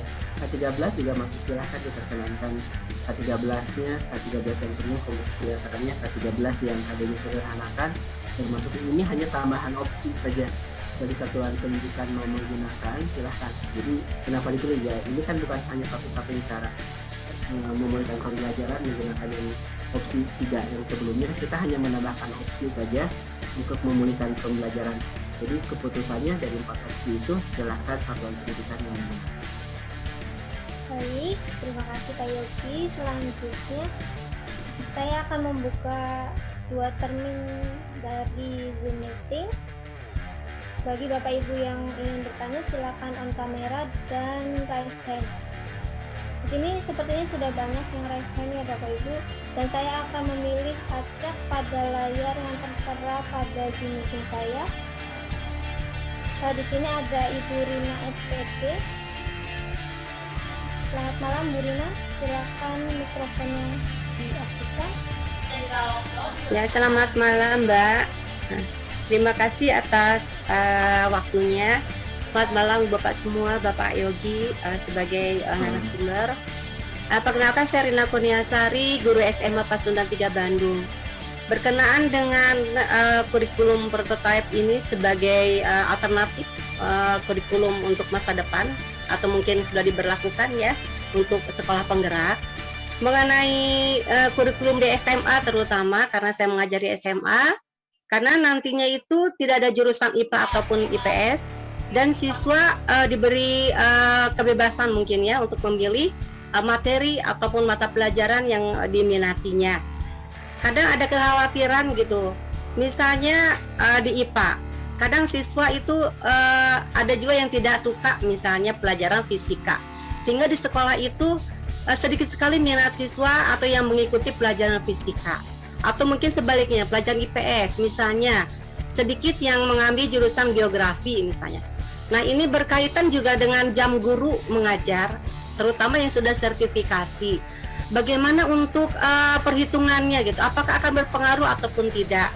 Karena saat ini kan sertifikasi itu minimal mungkin 24 jam. Nah nantinya itu apakah akan diperhitungkan atau tidak jumlah jam mengajar, terutama bagi yang mempunyai tunjangan sertifikasi. Mungkin itu yang ingin saya sampaikan. Terima kasih atas perhatiannya. Assalamualaikum warahmatullahi wabarakatuh. Waalaikumsalam warahmatullahi wabarakatuh. Silakan Pak Yogi untuk berkenan menjawab. Iya, terkait perubahan kewajiban mengajar, ini ada yang di Undang-Undang 24 jam itu masih berlaku, cuma nanti lebih ke pengaturan. Pertama kita menambahkan beberapa jam tambahan seperti koordinator project untuk menambah yang kurangnya, beberapa yang kurang jam pelajaran. Yang kedua, kekhawatirannya di kelas 11-12 yang itu nanti kita mohon perlu dibuktikan. Pertama, karena kan sebenarnya fokus pembelajaran kita itu siswa, jadi kita pun jangan sampai memaksa siswa yang sesuatu mengambil yang memang dia tidak mampu, dia tidak minat, kita paksakan pada siswa. Padahal di dalam undang-undangnya fokus kita itu adalah siswa kita. Memang perlu juga fasilitasi itu juga ini tanpa mengorbankan siswa. Nah, terkait dengan pemilihan pertama jumlah rombel per kelas kan sebenarnya tidak ada ketentuan nantinya. Nah, sekarang pun ya tidak ada ketentuan di dalam satu rombel itu kan minimalnya berapa. Dan tentunya nanti kalau mau ada 5 tetap dihitung dan difasilitasi kurang dari 10 gitu. Karena kan ketentuan minimal dalam satu rombel itu tidak ada ketentuannya kan sekarang. Kalau dulu di PP Guru sebelumnya di tahun 2008 kan ada ketentuan untuk sertifikasi minimal 20 dan itu pun sudah dicabut kan ya di tahun 2017 ketentuan minimal satu rombel. Sehingga harapannya guru ini walau ada masa sih nggak ada satupun di sisa setidaknya harapannya ada beberapa ya walaupun sedikit itu bisa difasilitasi untuk belajar siswa tersebut. Dalam teknisnya juga Ibu Bapak pada saat pemerintahan terkait dengan minat bakat Dan kemampuan ini kan melibatkan berbagai pihak ya. BK perlu dibantu oleh wali kelas, melibatkan orang tua juga. Sehingga nanti pada saat memilih kan bukan hanya terkait dengan minat saja, dipertimbangkan juga kemampuan. Sehingga kan ada pendekatan kepada siswa, apakah memang tidak sama sekali tidak tertarik, tidak berminat terhadap. Sehingga nantinya kan terpetakan juga fasilitas ini. Karena penentuan pengambilan mapel tidak sepenuhnya atas minat, tapi ada pertimbangan aspirasinya, kemampuannya, termasuk kesediaan SDM-nya. Siswa mungkin kalau di sekolahnya tidak ada guru bahasa Jerman, ya tidak dibuka juga bahasa Jerman. Siswa juga jika di sekolahnya guru matematika, guru fisikanya hanya ada 3, lalu kebutuhannya 3 guru, ya itu yang bisa difasilitasi siswa SDM gurunya. Bisa diadvokasi siswa-siswanya mengambil, ya mungkin ada pilihan-pilihan lain yang bisa oleh siswa itu. Jadi kan di level satuan pendidikan mungkin ada strategi-strategi ya untuk menyesuaikan masalah minat bakat kemampuan. Jadi tidak boleh sepenuhnya minat. Karena misalkan minat tertentu mengambil fisika misalkan minat, tapi kemampuannya siswa di hasil prestasi belajarnya benar-benar tidak menunjukkan ke sana. Dan mungkin berdasarkan hasil beberapa hasil tesnya, bisa jadi berdasarkan psikologinya tidak memenuhi sana. Itu yang perlu dibantu di advokasi baik oleh wali kelas maupun di. Jadi kita akan mengeluarkan juga panduannya bagaimana penentuan minat bakat pemilihan mata pelajaran untuk diambil siswa. Itu Bu, terima kasih. Baik, terima kasih Pak Yogi atas jawabannya dan Bu Rina atas pertanyaannya. Selanjutnya akan saya pilih lagi yang on kamera dan right hand di layar saya ada Bapak Kris Huta Julu. Selamat malam Pak, silakan di-on-kan mikrofonnya dan perkenalkan diri. Selamat malam Bu, selamat malam Bapak. Saya Charlie Huta Julu dari Pematang Siantar. Pertanyaan sih mirip dengan Ibu tadi terkait dari jumlah jam.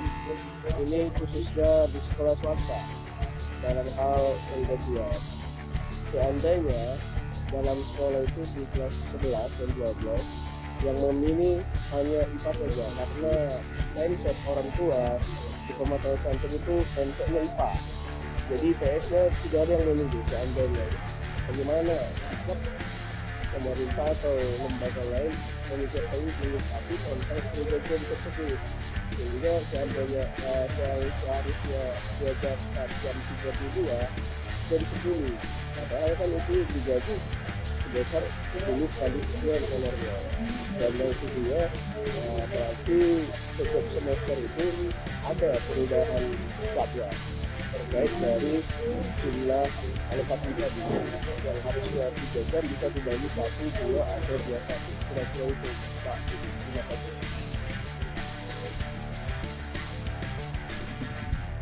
Baik, terima kasih Pak Kris. Maaf. Silakan Pak Yogi untuk menjawab. Terima kasih Pak Kanis. Pertama Ibu Bapak, ketentuannya siswa tidak diperkenankan hanya mengambil dari satu kelompok MIPA saja.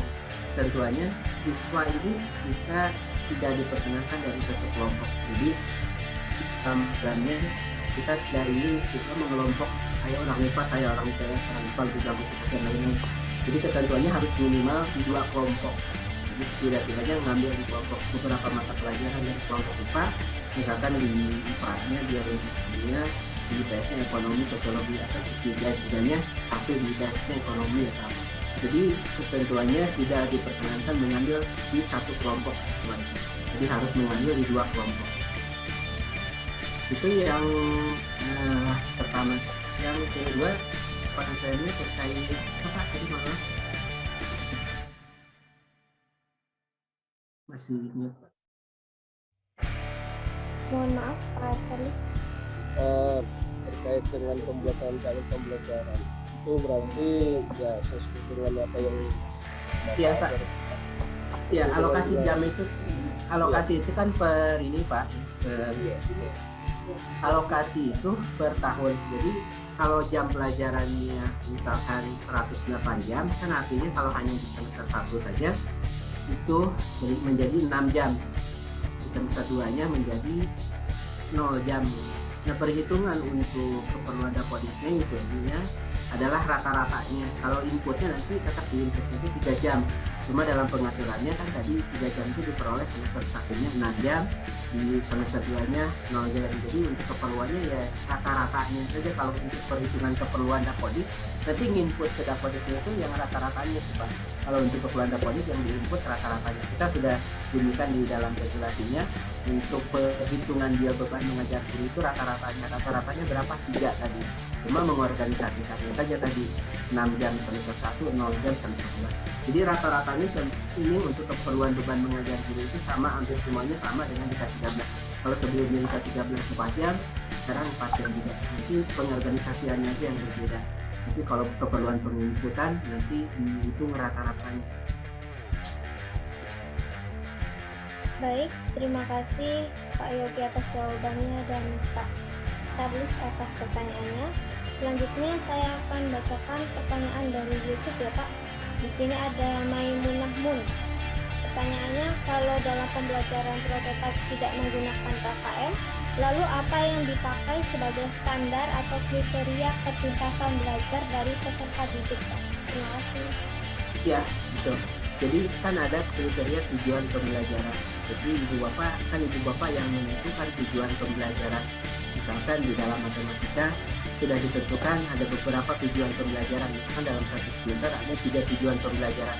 Ibu bapak kan sudah menentukan yang pertama dari tujuan pembelajarannya, misalkan memahami terkait dengan bilangan bulat misalkan. Maka di sana kan ibu bapak menentukan indikator siswa dapat menguasai bilangan bulat itu sejauh mana. Dari hasil misalkan pada saat asesmennya bisa jadi dengan tes lisan, bisa jadi dengan portofolio atau hal lainnya. Jadi nanti di dalam deskripsinya nanti tergambarkan juga, terlihat di dalam deskripsinya apa yang sudah dikuasai oleh siswanya berdasarkan indikator yang ibu bapak susun. Ini contohnya misalkan bahasa Indonesia misalkan memperoleh hasilnya 65. Maka dalam deskripsinya terlihat bahwa dia masih perlu mendapatkan bimbingan terkait instruksi lisan. Penguasaan identifikasi kosakatanya sudah tercapai. Begitu pula misalkan di dalam matematika masih terdapat nilai 80, tapi ibu bapak kan sudah mempunyai indikator itulah yang ibu bapak tuangkan nanti ke sini tercapai pembelajaran. Mungkin ada beberapa tujuan, 2 tujuan pembelajaran. Nah, terkait bilangan nilai keempat, misalkan hasil indikatornya nilai siswa itu belum mencapai yang sesuai ibu bapak indikatornya, misalkan bisa juga di kuantitatif nanti dalam indikator tujuan pembelajaran tersebut, sehingga nanti dideskripsikan ke sini. Jadi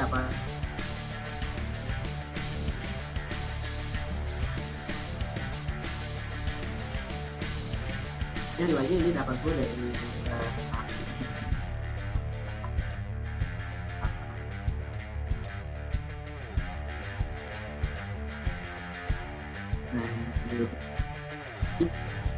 penentuan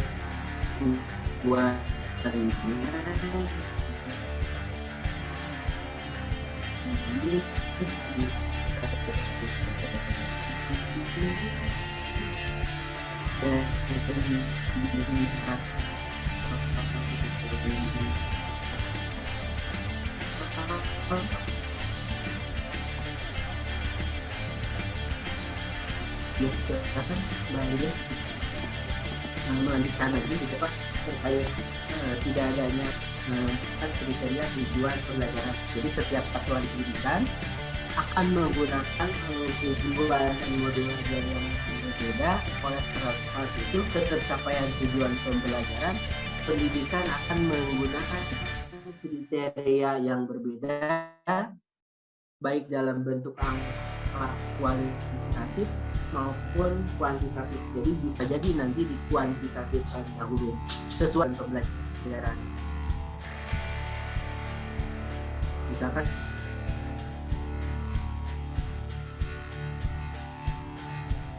dalam satu semester bisa jadi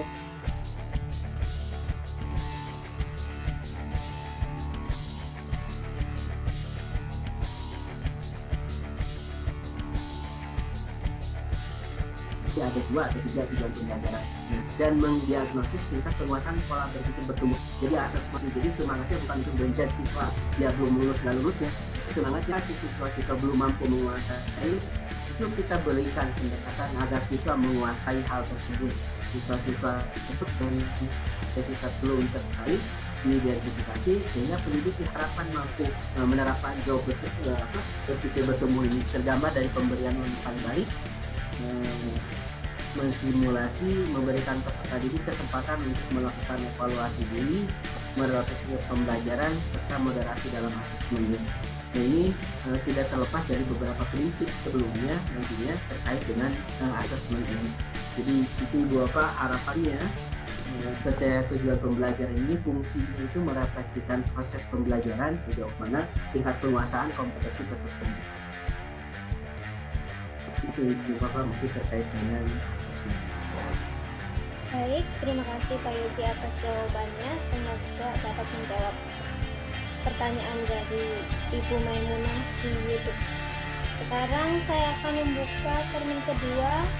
Bagi Bapak Ibu yang ingin bertanya, silakan raise hand dan on-cam kameranya. Maka saya akan memilih yang tertera di layar saya. Di sini ada Ibu Dinaka. Silakan Ibu Dina, di-on-kan mikrofonnya dan perkenalkan diri terlebih dahulu. Selamat malam Ibu Dina. Ya, baik. Apakah sudah terdengar? Sudah, Bu. Ya, baik. Terima kasih atas kesempatan yang telah diberikan kepada saya. Mohon izin bertanya kepada Pak Yogi Anggraina bahwa tadi di kurikulum prototipe ini untuk tingkat SD, mata pelajaran IPA dan IPS akan digabungkan menjadi satu. Nah, bagaimana cara kami para guru SD untuk membelajarkan ke anak-anak? Apakah tetap terintegrasi seperti tematik atau kembali seperti mapel? Kemudian bagaimana batasan-batasannya terkait asesmennya? Terima kasih atas jawaban yang nanti diberikan. Wassalamualaikum warahmatullahi wabarakatuh. Waalaikumsalam warahmatullahi wabarakatuh. Silakan Pak Yogi. Terima kasih Ibu. Jadi tadi sampaikan terkait pendekatan, kalau memang lebih mampu dengan tematik silakan dengan tematik. Kalau mau pakai berbasis mata pelajaran silakan mapel pelajaran.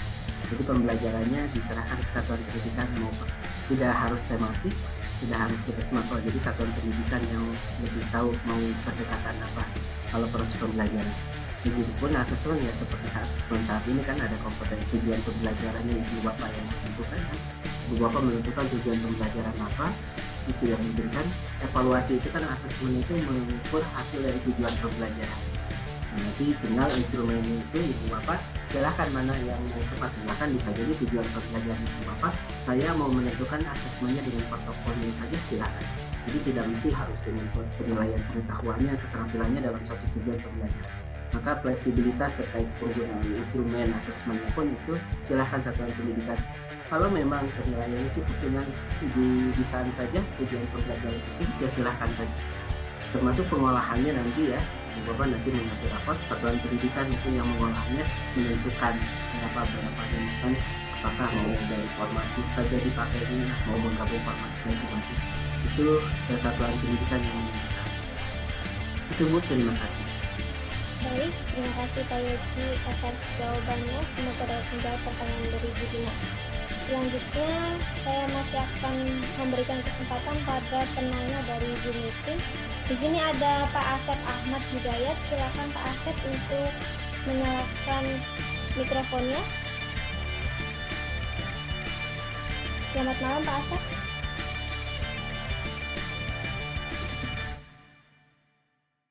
Pak Asep Ahmad Hidayat.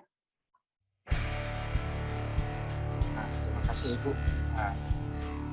Bismillahirrahmanirrahim. Perkenalkan nama saya Asep Ahmad dari SDN 2 Karangson, Kabupaten Indramayu. Selamat malam Pak Yogi. Terima kasih untuk materinya. Yang saya tanyakan ini terkait dengan birokrasi ya Pak. Untuk sosialisasi kurikulum ini kan ini harus disosialisasikan ke sekolah-sekolah. Nah, sedangkan untuk sosialisasi ini tuh biasanya tuh terbentuk dengan pengawas. Jadi kita punya gugus, punya kelompok sekolah-sekolah dalam satu gugus gitu. Itu tuh harus seragam. Nah, apakah dalam satu kelompok itu tuh biasanya harus diseragamkan memakai kurikulum ini atau bagaimana Pak? Terus kemudian Pak untuk yang asesmen Pak tadi tuh, saya tuh sempat baca-baca itu asesmennya itu ada yang formatif dan sumatif Pak. Apakah tetap dipakai atau enggak Pak yang sumatif? Gitu aja Pak. Terima kasih Pak. Baik, Terima kasih. silakan Pak Jadi Yogi. Ibu Bapak kali lagi nanti terkait dengan sosialisasi nanti mungkin di Februari atau Februari. Setelah itu bisa diakses website yang disediakannya untuk mengaksesnya, termasuk nanti juga bagi yang terkendala internet itu akan dilakukan sosialisasinya secara offline, dalam hal ini menyebarkan dalam bentuk prestis. Jadi nanti selain kita langsung ke pusat, kita lakukan juga advokasi dari kementerian melalui LPMP pada dinas-dinas tempat. Untuk menentukan pilihan itu sekali lagi level beratnya keputusannya di satuan pendidikan.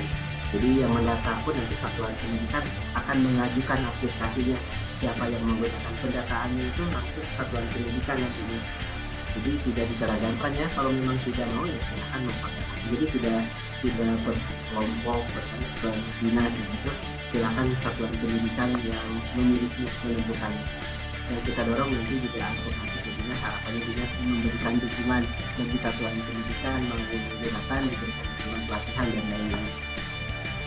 Itu nanti diaksesnya melalui web yang nanti resmi disampaikan, masuk platform digitalnya untuk belajar mandirinya dan lain-lainnya akan disampaikan, sehingga satuan pendidikan bisa mengakses langsung. Dan kita juga secara offline melalui LPMP akan memberikan advokasi ke dinas-dinas bagaimana proses implementasinya dilakukan. Yang kedua terkait asesmen tadi, konsennya ke arah Asep, mohon maaf tadi konsen utamanya terkait apa? Tentang asesmen yang sumatif dan formatif Pak. Apakah perlu diperlukan yang sumatifnya Pak? Bagaimana Pak? Karena ada dalam PP penilaian itu ada penilaian formatif dan sumatif karena ada di dalam PP, jadi tetap ada formatif sumatif. Tinggal nanti pengolahan yang mau digunakan dalam raportnya silahkan persentase dan lain-lainnya bisa dari pendidikan. Tapi penilaian formatif ada sumatif pada itu ada kebetulan masih ada dalam PP, jadi masih dilakukan formatif sumatif. Nah, penilaian pun kan sekarang hanya dua ya, gitu. Penilaian itu hanya oleh pendidikan, oleh satuan pendidikan, dan sumatif ini kan oleh satuan pendidikan. Nah, ini yang sudah kita cabut itu adalah penilaian oleh pemerintah, ujian nasional yang sudah tidak ada di luar negeri. Kalau penilaiannya oleh pendidik satuan pendidikan, maka dalam hal ini kan masih ada penilaian formatif dan penilaian sumatif. Itu mungkin Pak Asep. Nah, yang bebas itu adalah mengolahnya nanti. Mau misalkan sumatifnya hanya 5%, ya silakan satuan pendidikan yang menentukan pengolahan. Baik, terima kasih atas jawabannya Pak Yogi. Semoga dapat menjawab pertanyaan dari Pak Asep. Di sini ada Ibu Herwinda. Silakan Ibu Herwinda untuk mengaktifkan mikrofonnya. Selamat malam Ibu Herwinda.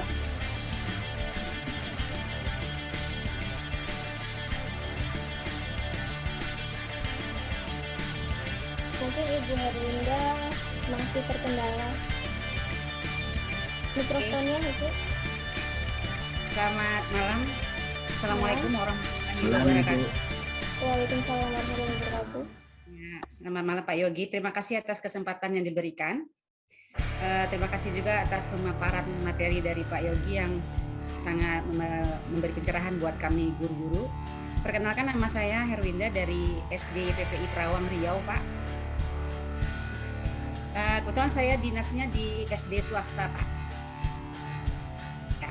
Jadi jauh sebelum K13, kami di sekolah swasta itu sudah menerapkan bahasa Inggris di program sekolah kami sebagai program unggulan kita.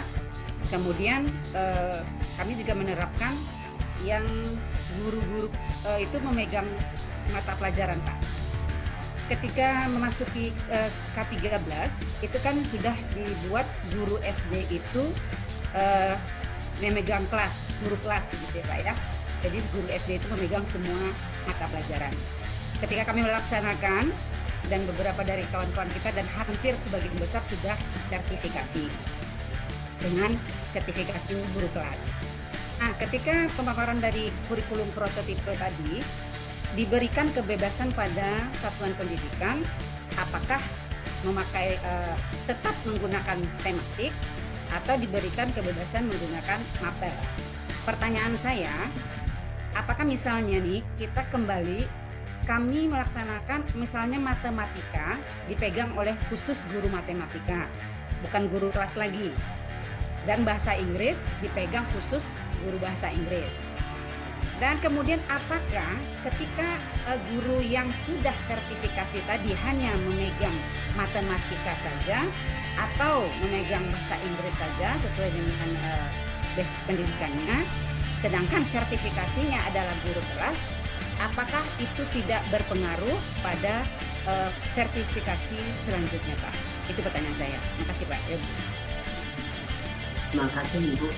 Untuk BSD masih dikenalnya masih guru kelas untuk keperluan ini.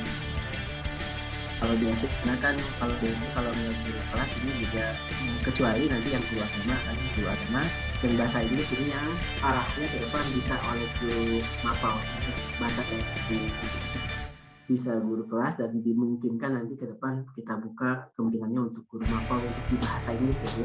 Kalau mapel lain selain agama dan bahasa Inggris itu masih guru kelas diajarkannya masih guru kelas. Oh gitu ya Pak. Berarti guru bahasa Inggris yang khusus bahasa Inggris berkesempatan untuk bisa mendapat sertifikasi di bahasa Inggrisnya ya Pak? Ke depan dibuka. Apalagi nanti ada bisa jadi nanti diwajibkan. Jadi untuk bahasa Inggris ini dimungkinkan nanti untuk bisa ke depannya sertifikasi yang bahasa Inggris. Karena jadi intinya untuk di sekolah dasar memang tadi keleluasaan untuk mengajarkan mapel tadi, tapi masih tetap dipegang oleh guru kelas. Gurunya ya, masih. Baik, pendekatan pembelajarannya saja pelajaran, tetapi gurunya di SD kebijakannya sampai saat ini masih guru kelas, belum merubah kebijakan guru di SD masih guru kelas.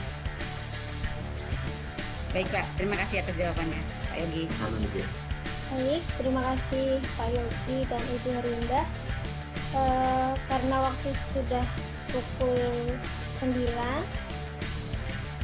satu bonus lagi Pak yang ini dari YouTube. Ada pertanyaan dari Ibu Eka Indah. Jika di jenjang SMA tidak ada penjurusan, lalu bagaimana untuk materi pada ujian masuk PT atau UTBK? Apakah disesuaikan juga dengan kurikulum prototipe, Pak? Terima kasih. Ya, betul.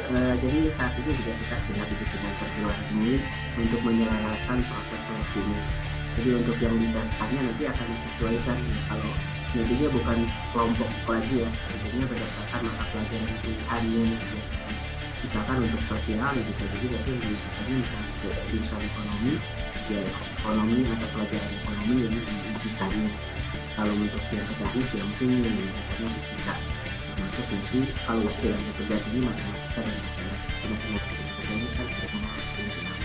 Jadi nanti akan ada penyesuaian juga untuk tes sesuai dengan struktur kurikulum yang ke perguruan tinggi. Itu mungkin Mbak kasih. Baik, terima kasih Pak Yogi. Berhubung waktu sudah menunjukkan pukul 21:08 waktu Indonesia Barat, untuk mengakhiri kegiatan apakah ada closing statement atau kesimpulan dari Pak Yogi, Pak? Silakan. Baik, terima kasih ya Ibu Bapak. Kami harapkan pada saat Ibu Bapak nanti memutuskan sebaiknya dipelajari dahulu nanti terkait dengan kurikulumnya keempat-empatnya. Sebelumnya mungkin yang K13 dan yang sedangkan kan Ibu Bapak sudah mengetahui, maka yang kita dorong adalah kurikulum prototipe ini dipelajari nanti secara launching. Ada juga ikuti keluarga ini yang untuk dipelajari oleh Ibu Bapak. Jadi prosesnya nanti bagi yang menggunakan tidak akan diseleksi, tapi yang kita dorong adalah Ibu Bapak pahami dulu, pelajari dulu dengan baik, baru Bapak putuskan. Jadi nanti disiapkan platform ini untuk belajar Ibu Bapak termasuk webnya. Ibu Bapak penentuan nanti memutuskannya, kami harapkan Ibu Bapak dengan kesadaran penuh. Ibu Bapak bukan Ibu Bapak bukan karena ikut-ikutan, tapi karena tahu mana yang terbaik yang menurut Ibu Bapak untuk meningkatkan kualitas siswa, terutama saat ini fokus bagaimana meningkatkan memulihkan dulu pembelajaran. Jadi sekali lagi kami harapkan Ibu Bapak pelajari dulu dengan baik, cermati dengan baik, baru Ibu Bapak putuskan. Jadi jangan dulu putuskan baru pelajari. Kadang-kadang adalah pelajari dulu baru putuskan. Sehingga Ibu Bapak memutuskannya dengan kesadaran penuh, bukan dan paksaan atau karena ikut-ikutan. Itu Ibu Bapak kami sekali lagi mungkin karakteristik setidaknya yang semangatnya ide ini bisa tercermin di dalam prosesnya. Jadi jangan sampai dimaknai lebih ke beban administrasi, perubahan administrasi. Semangat inilah yang kita perlahan samakan persepsinya, sehingga proses-proses administrasi itu justru yang ingin kita semakin sederhanakan. Jangan sampai yang ditangkap lebih ke perubahannya dari segi administrasi.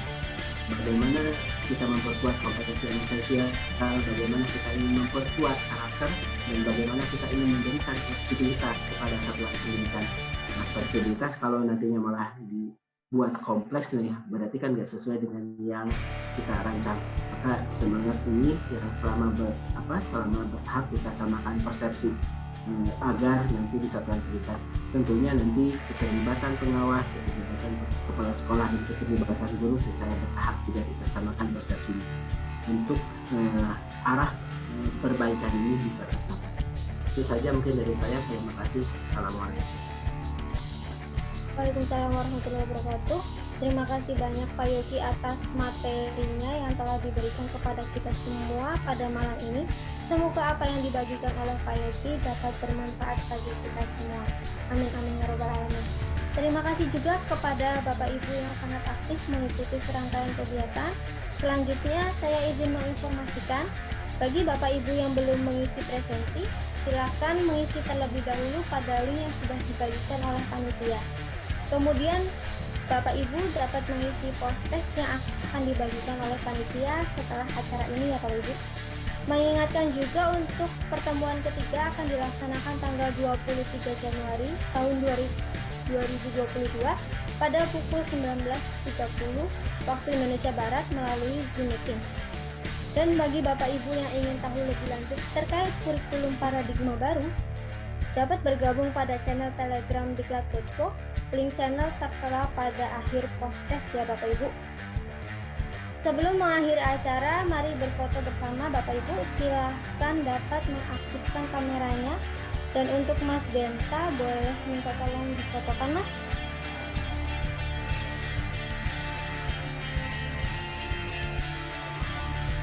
Ya, oke.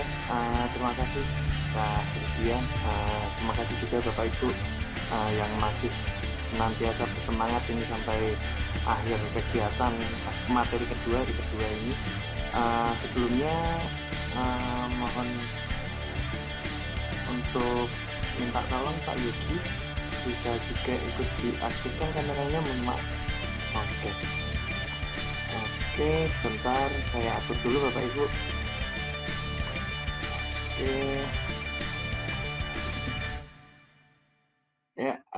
Oke. Saya akan ambil berapa ya Bapak Ibu, karena ini ada banyak. Mungkin nanti di kesempatan selanjutnya masih ada materi kedua dan ketiga ya. Nanti ketiga dan keempat, mohon maaf. Oke, yang ada di slide yang pertama saya akan ambil gambarnya dalam hitungan ketiga. 1, 2, 3. Sekali lagi mungkin bisa lebih bebas gayanya, silahkan. Oke, sekali lagi saya akan ambil gambarnya. 1, 2, 3. Ini ada yang resen ini. Mohon maaf Pak Rian, ini saya lowerin dulu ya. Oke. Luar biasa tadi semangatnya Pak Rian. Oke, sekali lagi 1, 2, 3. Ya. Baik, terima kasih Bapak Ibu. Saya kembalikan lagi ke Kak Lydia.